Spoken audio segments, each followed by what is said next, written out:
travel delay? Well, Butch Wilmore and Sonny Williams can easily top it. No doubt. The astronaut pair, who faced a prolonged stay in space, 9 months versus a planned 1 week, are back on Earth tonight. They and 2 other members of a separate crew safely splashing down off the Florida Gulf Coast around dinner time, Eastern time. A short time later, breathing air on Earth for the first time in months. Sonny Williams waving to the camera. The experimental Boeing spacecraft that first brought Butch and Sonny to the International Space Station back in June suffered malfunctions that required NASA to reprioritize spacecraft for the trip home, extending Butch and Sonny's mission. Their predicament closely followed around the world. Senior correspondent Tom Costello is standing by with the latest on today's homecoming. Tom, hello. Yeah, absolutely. Picture-perfect landing. And now that ship, Dragon, is on a mothership, a SpaceX ocean ship that is sitting there, and they are all out of the ship. The world has been watching this crew closely after Butch and Sonny ended up on a very extended stay on the space station. SpaceX ground teams now assisting the astronauts. Also a medical team is helping them just off of the coast of Tallahassee. Again, could not have been better after 4,576 Earth orbits. And now gently coasting to a soft splashdown. Finally, after 286 days and more than 121 million miles, Butch and Sonny's original 10-day mission has come to an end. And splashdown, CREW-9 back on Earth. Inside that SpaceX Dragon capsule, Butch Wilmore and Sonny Williams on the space station since last June, after NASA became concerned that their new Boeing Starliner spaceship wasn't safe to bring them home. In September, they joined CREW-9 when astronaut Nick Hague and Russian cosmonaut Alexander Gorbanov docked with the station. Late last night, all 4 began packing their spaceship for the ride home. Then, just after 1 a.m., somewhere over the Pacific, Sonny Williams and Butch Wilmore began their belated trip home. They pulled away from the ISS. On behalf of CREW-9, I'd like to say it was a privilege to call station home. To CREW-9, safe journey home. Love you guys. Travel time, 17 hours, from 17,000 miles per hour to 0. It's loud, it's dynamic. That final splashdown into the water, it's like a very low-speed car crash. You feel the force of impact, you hear it, and then you're in the water waiting to be recovered by the incredible recovery team. And begin readjusting to gravity with NASA doctors watching for cardiac, blood pressure, vision, and neurological changes. Their skin has been adjusting to the lack of gravity, and one of the biggest things is their actual coordination centers within their inner ear and the brain that's connected to it. So all of a sudden they get this shock to that system. But tonight, Butch and Sonny's excellent adventure is finally over. Tom, Sonny, and Butch both looking pretty happy to be back on Earth tonight.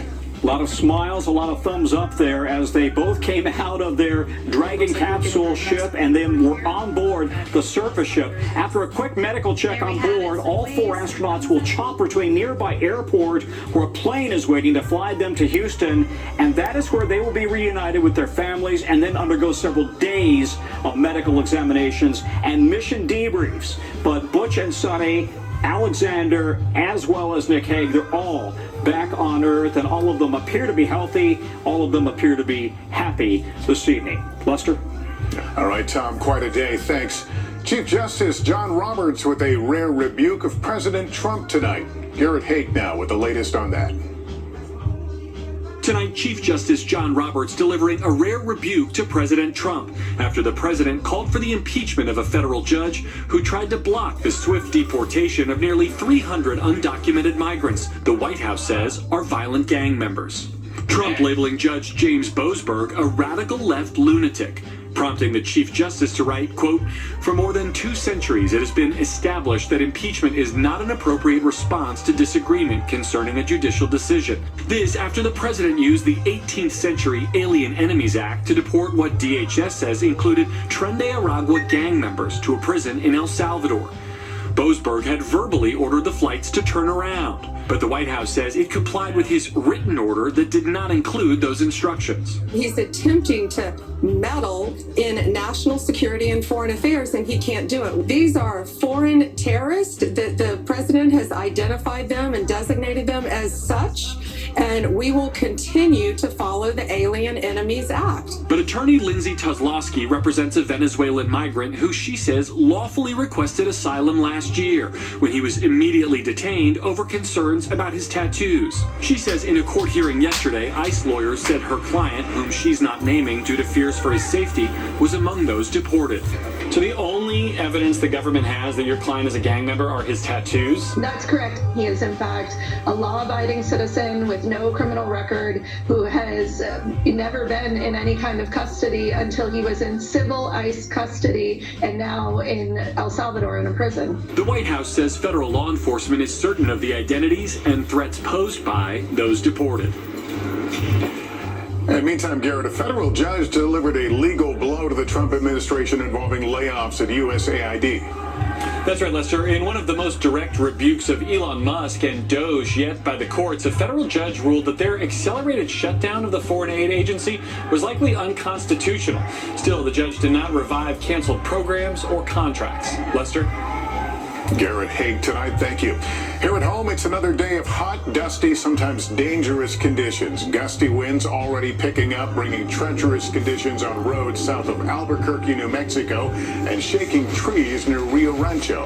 And at the southwest tip of Florida, fire crews are battling brush fires across 3,500 acres as fire and smoke fill the night sky. Now to President Trump's high-stakes phone call with Russia's President Putin. Russia agreeing to a partial ceasefire, but not the unconditional Trump proposal that Ukraine already agreed to. Richard Engel is in Ukraine tonight. Exactly 1 week after Russian President Putin rejected President Trump's 30-day ceasefire, arguing Russia couldn't slow down its offensive. Tonight, Putin changed his position, slightly, agreeing to a partial ceasefire. In a nearly 2-hour call with President Trump, both the White House and the Kremlin say Putin agreed to suspend attacks on Ukraine's energy sector and infrastructure for 30 days. President Trump calling it a very good and productive call with an understanding that we will be working quickly to have a complete ceasefire. The Kremlin naming several conditions to move further, including stopping foreign military and intelligence aid to Ukraine. Tonight, Ukraine's President Zelensky, who had already agreed to Trump's ceasefire unconditionally, said he accepted Russia's proposal, but Ukraine would continue to welcome foreign military assistance.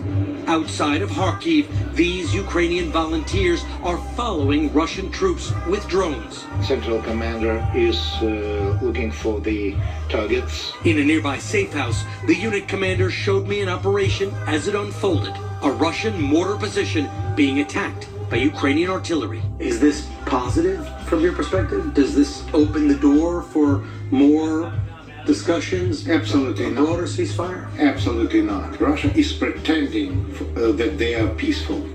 They are not. They are not. Their aim is to destroy Ukraine totally. The Kremlin said President Putin also wants a series of U.S. versus Russia hockey games. Russia is currently banned from international competition because of its invasion of Ukraine. Lester? Richard Engel in Ukraine, thank you. Tonight, the Middle East ceasefire is over after Israel launched deadly strikes that killed hundreds in Gaza. Israel saying Hamas broke the agreement by refusing to release more hostages. Matt Bradley has late details. War has returned to Gaza. Since last night, Israeli missiles pummeling what they say are Hamas targets, including, the IDF says, killing the head of the Hamas government there. The Hamas-run Gazan Ministry of Health said the death toll is above 400, most of them women and children. They bombed our camps over the heads of the displaced